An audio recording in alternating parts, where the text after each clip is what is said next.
Olá, estudante do nono ano, tudo bem com vocês? Professores, professoras e todos que nos acompanham. Eu sou a professora Silene Félix, irei moderar a aula do professor Mauro Farias. O título da nossa aula hoje é A Estrutura Composicional. Tema da aula: consideração das condições de produção de textos de divulgação científica, estratégias de escrita. Objetivos da aula: ler e interpretar texto, reconhecendo a estrutura composicional do artigo de divulgação científica, entender a articulação das informações na estrutura composicional do artigo de divulgação científica.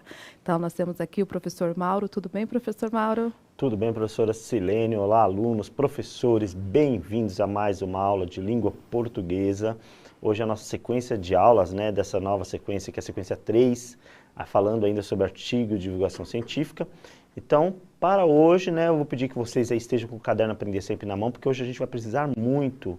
Podia pôr na tela agora os conteúdos da aula. A estrutura composicional do artigo de divulgação científica, a articulação das informações nas partes do texto. É o caderno Aprender Sempre, volume 2, de acordo com as aulas 3 e 4, da sequência de atividade 3, páginas de 34 a 38. Peço que vocês fiquem com o caderno na mão, se possível. Quem não tem o caderno, que acessem aí o site da IFAP, pega lá nos materiais, tem lá o caderno para vocês acessarem online.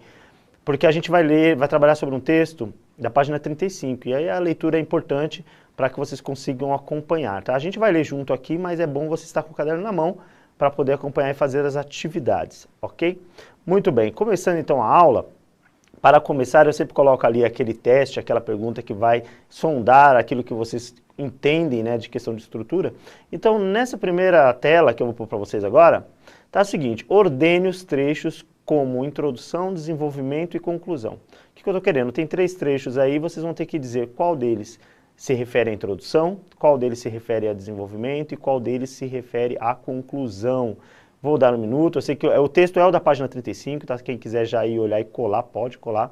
Colocar aí para a gente enumerando, na resposta 1, 2 e 3, o que é conclusão, o que é desenvolvimento, o que é introdução. Um minutinho a gente já volta.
Aqui voltamos com as interações, o pessoal dando boas-vindas, obrigada, tá? Fico feliz aqui por estar com vocês no nono ano. E assim, os professores, os alunos da professora Helena colocaram o terceiro, a introdução. Aí os alunos também da professora Dila colocaram assim: introdução, parágrafos 2 e 4, segundo e o quarto parágrafo. Alguém colocou, a Júlia, da professora Priscila, colocou o seguinte: introdução é o segundo parágrafo. Tá? Aí eles colocaram, o aluno mandou na seguinte ordem: está introdução, conclusão e desenvolvimento. E os alunos da professora Fátima também responderam dessa maneira. A Bianca, aluna da professora Denise, colocou o seguinte: introdução, parágrafo segundo e o quarto. Introdução, Muito segundo bem. parágrafo. Muito bem. Mais não, né? Chegando mais aqui, ó. Precisar de Sempre mais, nessas pode mesmas mandar. questões, ó. O aluno João Pedro, da professora Maristela, coloca o seguinte: introdução, segundo e o quarto parágrafo. A Gabriele, da Keila, Segundo professora e quarto. Segundo e quarto. Tá estranho, né? Porque a gente tem só 3 eu ali. não entendi, tudo Mas bem, tudo né? bem, talvez eles estejam contando pelo livro, pelo caderno Aprender Porque Sempre. eles estão com caderno, você estão olhando o pediu. caderno. Sim, deve ser. Ok. Uhum. Então, eles colocaram isso mesmo: Vamos lá introdução então. e desenvolvimento e Tem uma conclusão. coisa que eu esqueci de avisar, né, antes de começar, que o Caderno Aprender Sempre, esse texto, ele está com um defeito, tá? O primeiro parágrafo, ele não é a introdução, ele é um parágrafo que ele é do meio, ele é do desenvolvimento, só que ele, acho que de alguma forma, na hora de imprimir, ele foi duplicado, e ele ficou lá no primeiro. Então ele não é, tanto é que vocês percebem que ele não tem, não faz muito sentido. Eu não estou falando é esse aqui mesmo, tá? Esse primeiro que está aparecendo aqui, ele não é o primeiro parágrafo lá do texto original, ele foi duplicado e colocado lá em cima, porque quem lê percebe que ele se repete depois mais para frente e faz mais sentido.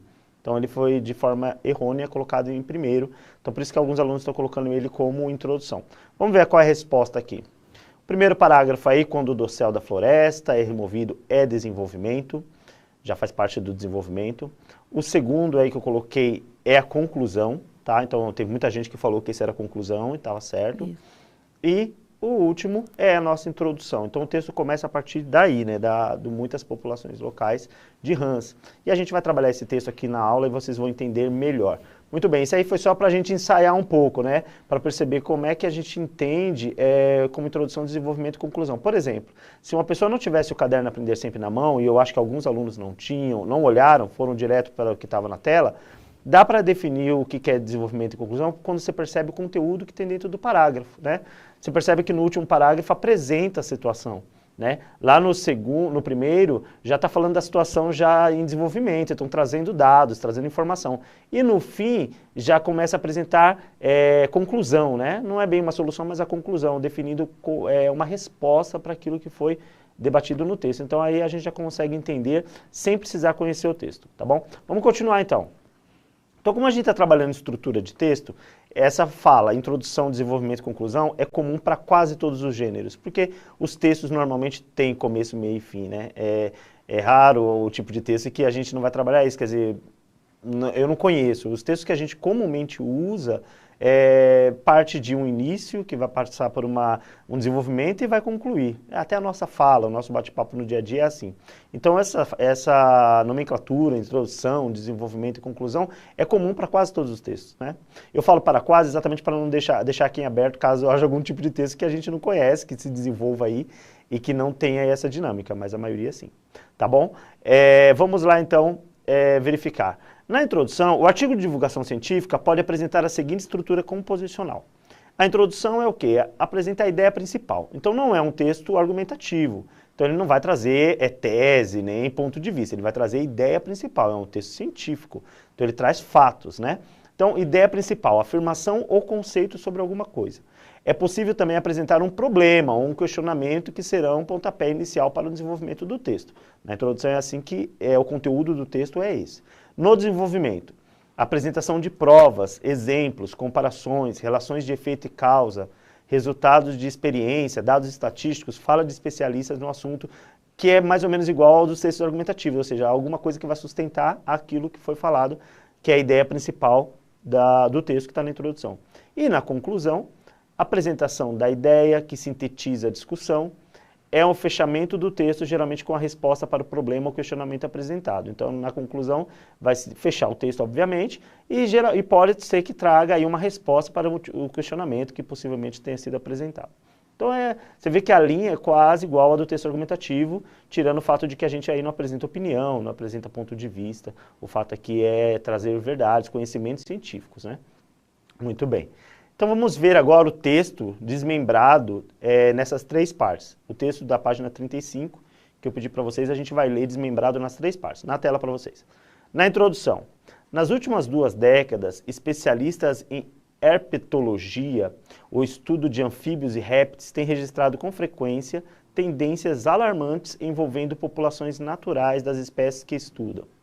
Muitas populações locais de rãs, sapos e pererecas, por exemplo, declinaram acentuadamente de tamanho, enquanto outras simplesmente desapareceram. O problema é preocupante e tem sido registrado em escala planetária. As revistas técnicas especializadas vêm acompanhando a situação e mesmo revistas científicas de interesse mais amplo têm dado alguma atenção. O prestigioso semanário científico Science, por exemplo, já publicou mais de um artigo sobre esse assunto. Mantendo na tela aí, perceba que eu destaquei a parte onde apresento o assunto, a ideia principal, que é a diminuição da população de rãs, sapos e pererecas, que tem acontecido de forma acentuada em alguns lugares e em outros até desaparecendo. Então, essa é a ideia principal e ela consta na introdução. É sobre isso que vamos falar. Continuando ainda a introdução, tem aí, ó, em julho de 2006, a revista publicou uma carta assinada por cerca de 50 especialistas do mundo inteiro, quase um abaixo-assinado, chamando a atenção para o desaparecimento global de anfíbios. Estariam esses e outros estudiosos, mundo afora, exagerando, ou seria desaparecimento desses animais resultado de um processo mais amplo e duradouro? Ocorre que o fenômeno às vezes pode ser explicado por fatores locais mais ou menos restritos. Esse seria o caso, por exemplo, da criação de clareiras no interior da floresta ou do desflorestamento em pequenas propriedades. Então aí ainda é a introdução, mas já começa a apresentar aí algum tipo de argumento para o fato dos desaparecimentos, que se forem locais tem essas circunstâncias aí, que é o desflorestamento. Muito bem.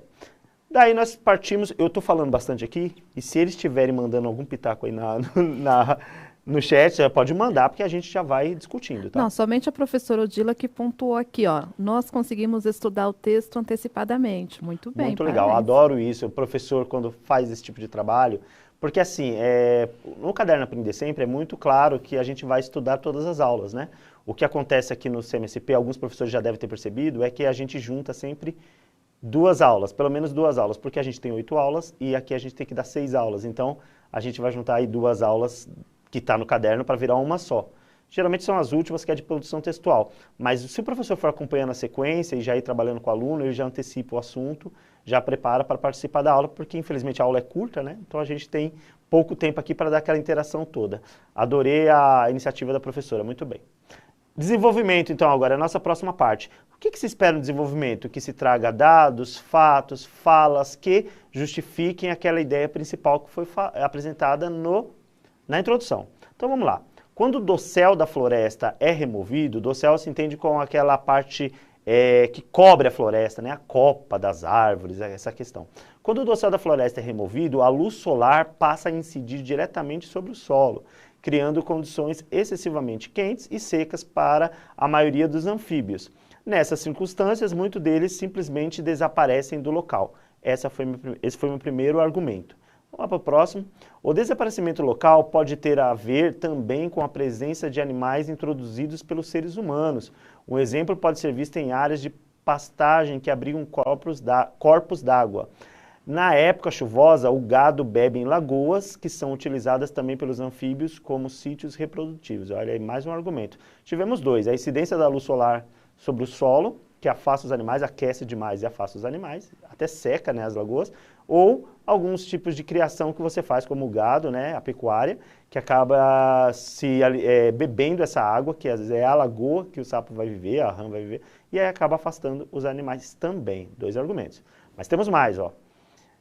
Na tela, na seca, à medida que o nível das lagoas diminui, surge uma faixa de lama que é pisoteada pelo gado em busca de água. Pode parecer estranho para nós, mas as pegadas dos cascos podem ser suficientemente profundas a ponto de aprisionar anfíbios jovens que caem nelas e não mais conseguem sair. Então aí é um complemento do problema da criação de gados aí para os anfíbios. E o último argumento aí, ó, o lado mais intrigante dessa questão, no entanto, envolve o desaparecimento de anfíbios que vivem em lugares remotos ou muito distantes e que não tem essa incidência aí de criação de gados e tal, pouco habitados, sem sinais evidentes de deterioração ambiental provocada por fatores. Então, por que esses sapos somem, esses anfíbios, né? Então, locais. Nesse caso, a extensão global do problema sugere que devemos buscar explicações igualmente globais. Então você percebe que ele está falando ali do problema do desaparecimento dos anfíbios, traz toda a questão local.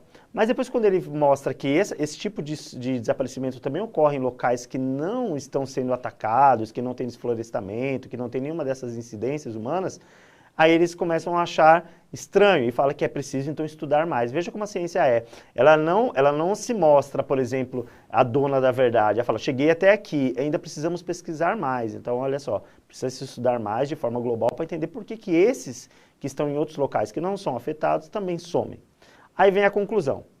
2 fatores que parecem estar contribuindo de modo decisivo para o declínio numérico ou mesmo o desaparecimento de populações de anfíbios em escala planetária são a chuva ácida e o aumento na radiação ultravioleta provocado pela rarefação na camada de ozônio atmosférico. Então, ela apresentou mais um argumento e fechou o assunto como dando uma resposta para a problemática que foi apresentada. Perceba que é muito simples, né, o roteiro do texto. Apresentou o problema, trouxe o fato, mostrou do que vai se falar, depois apresenta argumentos que justificam trazer esse fato à tona e, por fim, tenta dar uma resposta. Nesse caso, a resposta ficou em aberto, porque precisa se fazer mais pesquisa, mas tem possíveis respostas que foram apresentadas na conclusão. É disso que a gente está falando. Então, eu até vou grifar, ó, vou pôr na tela de novo para vocês, ó, 2 fatores. E aí, os 2 fatores estão citados lá. Chuva ácida e aumento da radiação ultravioleta provocado pela rarefação na camada de ozônio atmosférico. Bom, eu sei que a explicação é importante, mas eu acho que eu já falei demais, né? Tanto é que a Silene está quase dormindo. Não está dormindo, não. Está aqui ouvindo a resposta de vocês. Muito bem. Vamos para a atividade, então, para vocês se mexerem um pouco, aquecer um pouco, porque hoje está frio, não é hora de ficar muito paradão. Então, a atividade 1 é o seguinte. Qual é o propósito comunicativo desse texto que a gente acabou de ler? Qual é o propósito comunicativo? Vou dar um minutinho para vocês, vocês mandam a resposta e a gente já volta.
Olha, a resposta dos alunos da escola Paulo Egídio de Oliveira Carvalho, da professora Odila, coloca o seguinte: explicar os motivos que levaram ao Parecimento, né? Isso, não consegui ler aqui, fugiu. Dos anfíbios. Dos anfíbios. E aí, outro complementa aqui, sendo esses rãs, sapos.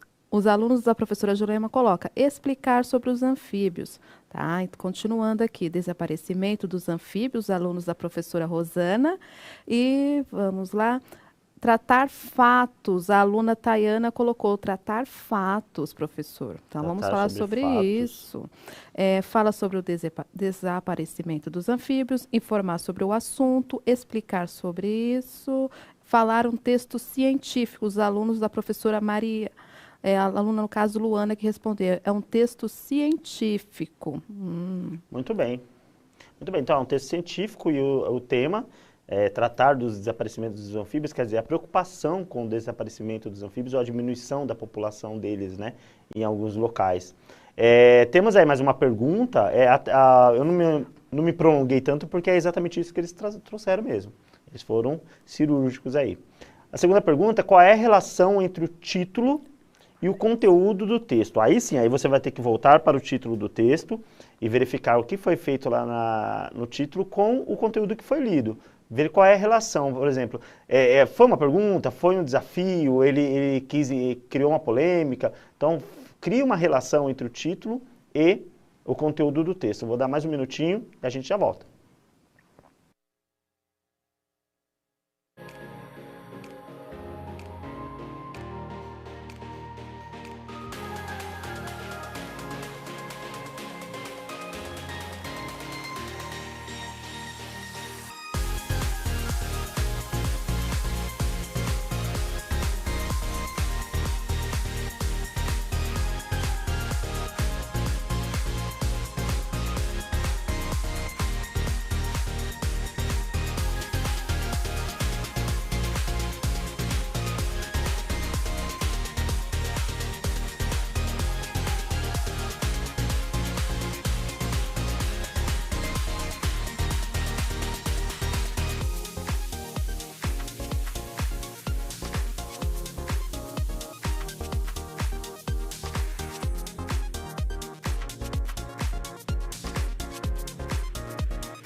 Ó, as respostas estão aparecendo assim, ó.